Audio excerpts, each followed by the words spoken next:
Some of our friends there at the American Institute for Economic Research, including Dave Hebert. He joins me. Dave, so good of you to be with us here. So the president likes to see the world in terms of winners and losers. Who's the winner here and who's the loser?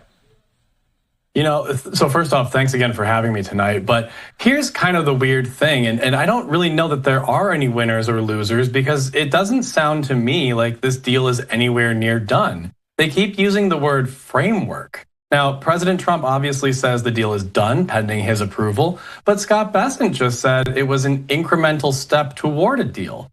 So I think we're still seeing a lot of uncertainty surrounding this deal that may or may not actually take place. Let's talk about the percentages here. 55% on us levied by China and 10% vice versa here. That seems like an imbalance.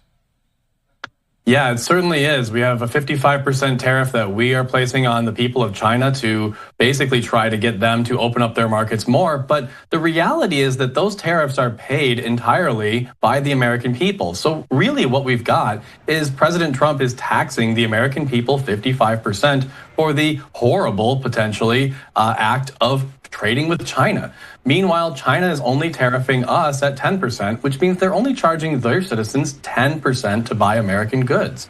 So in the end, is this a balanced trade deal? Not entirely. The inclusion of rare earth minerals and magnets and opening up those markets to the US manufacturing sector is obviously a good thing.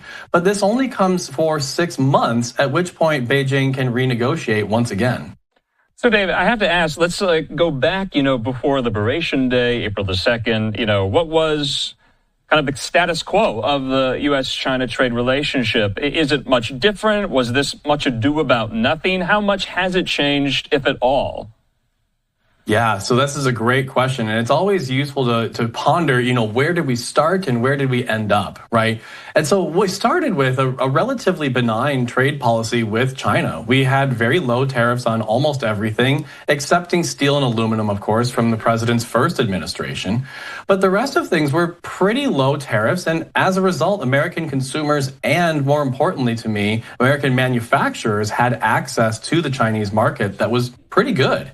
Today, we have much less access. The tariff rates are higher across the board on all Chinese imports. They're higher across the board on any potential avenues that Chinese exporters might take to get them into America at a lower price.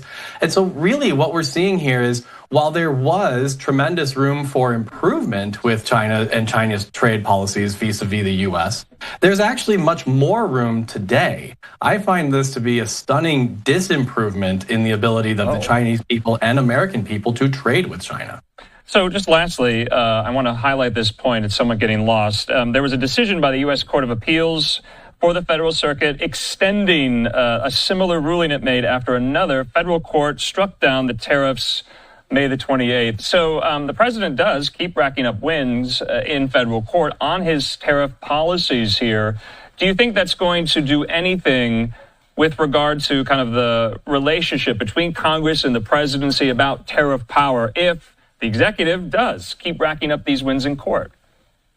Yeah, it's a great question. And we're going to have to wait and see how the Supreme Court and other appeals courts are going to rule on this. But here's kind of the problem that I see with this situation.